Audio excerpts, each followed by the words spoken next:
नमस्ते मेरे भारत के दोस्तों। संस्कृत में दैनिक कार्यक्रम को दिनचर्या कहते हैं। दिन का अर्थ है दिन का समय और चर्या का अर्थ है उसका पालन करना या उसके निकट रहना। दिनचर्या आदर्श दैनिक कार्यक्रम है जो प्रकृति के चक्र का ध्यान रखती है। आयुर्वेद प्रातःकाल के समय पर केंद्रित होता है क्योंकि वह पूरे दिन को नियमित करने में महत्वपूर्ण है। आयुर्वेद यह मानता है कि दिनचर्या शरीर और मन का अनुशासन है और इससे प्रतिरक्षा तंत्र मजबूत होता है और मल पदार्थों से शरीर शुद्ध होता है। सरल स्वस्थ दिनचर्या से शरीर और मन शुद्ध होते हैं, दोष संतुलित होते हैं, प्रतिरक्षा तंत्र मजबूत होता है और दिन की शुरुआत ताजगी से होती है।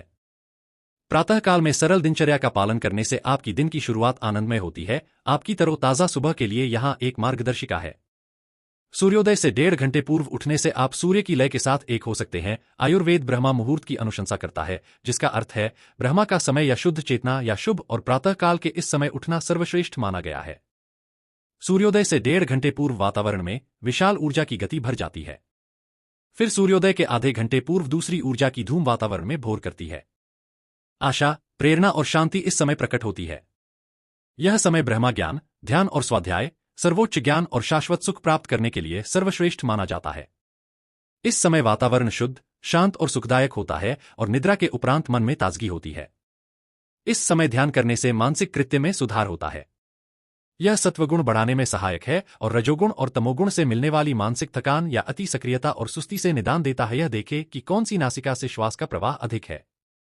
आयुर्वेद के अनुसार दाहिनी नासिका सूर्य पित्त है और बाईं नासिका चंद्र पित्त है। मस्तिष्क का दाहिना भाग रचनात्मक कार्यों को नियंत्रित करता है और बायां हिस्सा तार्किक और मौखिक कृत्यों को नियंत्रित करता है। शोध के अनुसार जब कोई बाईं नासिका से श्वास लेता है तो मस्तिष्क का दाहिना भाग अधिक हावी होता है और इसका विपरीत भी। प्राचीन परंपरा का पालन करते हुए अपने हथेली की रेखाओं को देखें और धन, ज्ञान और शक्ति की देवियों को याद करें। उंगलियों के ऊपर के भाग को अंगूठे से गोलाकार सुखदायक लय में घिसें, दाहिना दक्षिणावर्त गोलाकार और बायां वामावर्त गोलाकार लय में। हथेली को उंगली के ऊपर के भाग से घिसें और दाहिनी कलाई को दक्षिणावर्त लय में घुमाएं और बाईं कलाई को वामावर्त लय में घुमाएं। शरीर के जिस भाग में श्वास का प्रवाह अधिक हो पहले उस भाग की हथेली को चूमें और फिर दूसरी हथेली को चूमें। चुंबन ऊर्जा प्रदान करती है। अपनी हथेली को चूमने से आप अपने सबसे प्रभावकारी शस्त्र आत्म अभिव्यक्ति को उत्तम कंपन प्रदान करते हैं। अपने दोनों हाथों को घिसे, फिर दोनों हथेली को धीरे धीरे चेहरे, सिर, कंधे, हाथ और पैरों की ओर ले जाए, जिससे ऊर्जा का एक कवच निर्मित हो जाता है और पूरे दिन नकारात्मक प्रभाव से संरक्षण मिलता है। रक्षा मंत्र का मंत्रोच्चारण करें, जो इस सरल लेकिन प्रभावकारी सुबह की दिनचर्या का हिस्सा है। मंत्रोच्चारण के उपरांत कुछ क्षण शांत और खाली मन के साथ बैठें।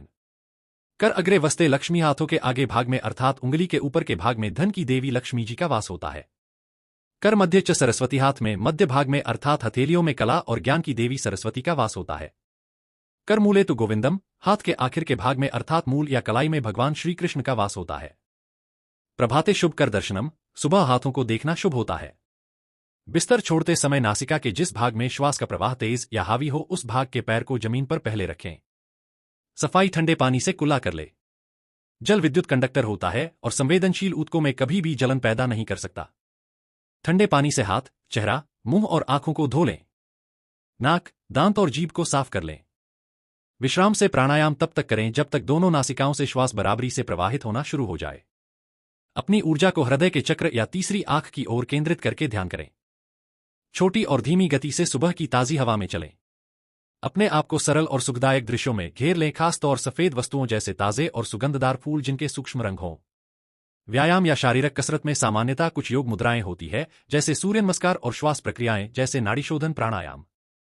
लेकिन इसमें सैर करना और तैरना भी सम्मिलित हो सकता है। सुबह के व्यायाम से शरीर और मन की अकर्मण्यता समाप्त होती है, पाचन अग्नि मजबूत होती है, वसा में कमी आती है। आपके शरीर में अच्छे प्राण की वृद्धि हो जाने से आपको हल्केपन और आनंद की अनुभूति होती है। घोर परिश्रम वाले व्यायाम की तुलना में आपकी सवा या आधा क्षमता के अनुसार ही व्यायाम करने की अनुशंसा की जाती है। अपने आप की देखरेख करें, अपने शरीर की तिल के तेल से मालिश करें। अभ्यंग, खोपड़ी, कनपटी, हाथ और पैर की 2 से 3 मिनट की मालिश पर्याप्त है। ठीक से स्नान करें, ऐसे पानी से स्नान करें जो न तो ज्यादा गर्म या ठंडा हो। दोपहर का समय, दोपहर का भोजन 12 से 1 बजे के बीच करना चाहिए, क्योंकि यह समय उस उच्च समय से मेल खाता जो पाचन के लिए जिम्मेदार है। आयुर्वेद पूरे दिन में दोपहर के भोजन को सबसे भारी होने की अनुशंसा करता है। भोजन के उपरांत थोड़ी देर चलना अच्छा होता है, जिससे भोजन के पाचन में सहायता मिलती है।